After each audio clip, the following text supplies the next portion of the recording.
आदमी जिंदगी में उतना ही बड़ा कर सकता है जितना बड़ा सोच सकता है। अगर व्यक्ति के सपने बड़े होंगे तभी सफलता भी बड़ी होंगी। आपको एक कहानी बताता हूँ। एक व्यक्ति था जो गरीब परिवार में रहता था। वो बहुत दिनों से नौकरी की तलाश कर रहा था, लेकिन उसे अपने शहर में नौकरी नहीं मिल पा रही थी। ऐसे में उसने दूसरे शहर में किस्मत आजमाने का फैसला किया। उसने अगले ही दिन ट्रेन पकड़ी और दूसरे शहर की तरफ निकल गया। उसकी माँ ने एक टिफिन बॉक्स में रोटियां रखी। वो इतना गरीब था कि उसके घर में सब्जी नहीं बनती थी। ऐसे में बस उसकी माँ ने रोटियां ही दी थी। जब उसका आधा सफर तय हो गया तब उसे भूख लगी। उसने टिफिन निकाला और रोटियां खाने लगा। जैसे वो रोटी खा रहा था उसके आसपास बैठे लोग उसे देख रहे थे। वो पहले रोटी तोड़ता, फिर टिफिन में कुछ घुमाकर कोर को मुंह में डालता। ऐसा लग रहा था मानो वो रोटी के साथ सब्जी भी खा रहा था। लोग उसे हैरान होकर देख रहे थे। वो ऐसा क्यों कर रहा था उन्हें समझ में नहीं आ रहा था। लोग उसे ऐसे ही देख रहे थे।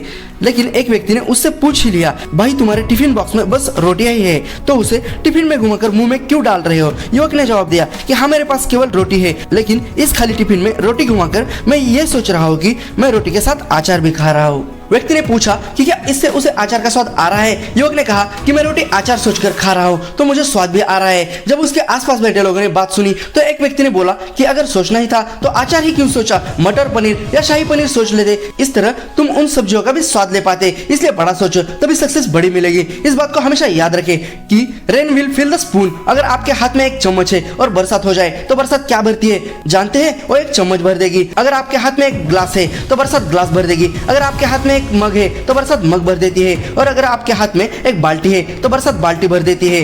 और अगर आप पॉन्ड बना सके, rain will fill the pond. साथियों, सवाल बारिश का नहीं है, सवाल ये है कि आप क्या सोचते हैं, क्या भरना चाहते हैं। जब तक आपका बिलीफ एक्सपांड नहीं होता आपकी लाइफ एक्सपांड नहीं होती। मैं बता दूं आपको कि आप सोच रहे हैं मैं अमेरिका जाऊंगा और एक अच्छी नौकरी करूंगा। आप अमेरिका जाके नौकरी करने वाले हैं with all the capabilities you have if you believe कि मैं दुबई जाऊंगा, एक एम्पायर खड़ा करूंगा। मैं बता दूं आपको, आप दुबई में 10 साल के बाद कोई ऑर्गेनाइजेशन चला रहे होंगे। सारा का सारा खेल एक ही चीज का है। गाइज, आप क्या सोचते हैं? आपको आपका ही एग्जांपल देता हूँ। हम जब छोटे थे तो हम क्या क्या सोचते थे कि मैं जब बड़ा हो जाऊंगा तो मर्सिडीज, BMW, ऑडी कार लूंगा। मेरा घर ऐसा होगा, मेरे घर के सामने स्विमिंग पूल होगा, मेरे घर में नौकर होंगे, वो मेरा सब काम करेंगे, मैं ए ले लूंगा, ओ ले लूंगा। क्या क्या सोचते थे आप उस वक्त? पर जैसे जैसे हम बड़े हो जाते हैं हमें इतना बड़ा सोचना ही छोड़ देते हैं, क्योंकि हमें पता लगता है कि इतना सब पाने के लिए लाइफ में बहुत स्ट्रगल करना पड़ता है, बहुत मुश्किलें आती है लाइफ में। हम ऐसे सोचते हैं कि ये मुझसे नहीं होगा, किसके लिए करना है, ये क्या करेंगे ये सब चीजें पाकर। आज भी हमारी लाइफ अच्छी चल रही है ना, इतना स्ट्रगल क्यों करें? ऐसे ही हम नेगेटिव सोचते हैं। लाइफ में नेगेटिविटी से क्या होता है, हमारा माइंड भी उसी डायरेक्शन में चला जाता है।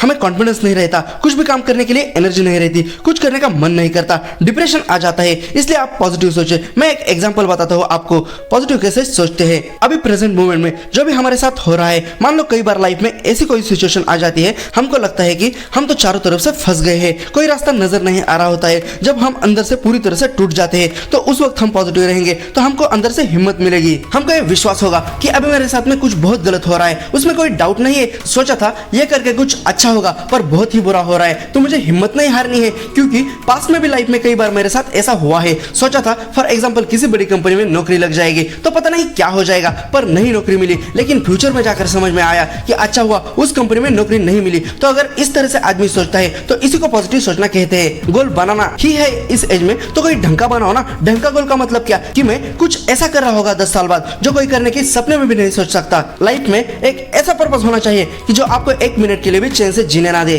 थैंक यू गाइज ये वीडियो देखने के लिए। वीडियो को लाइक और चैनल को सब्सक्राइब जरूर करना गाइज। तो मिलते हैं अगले वीडियो में।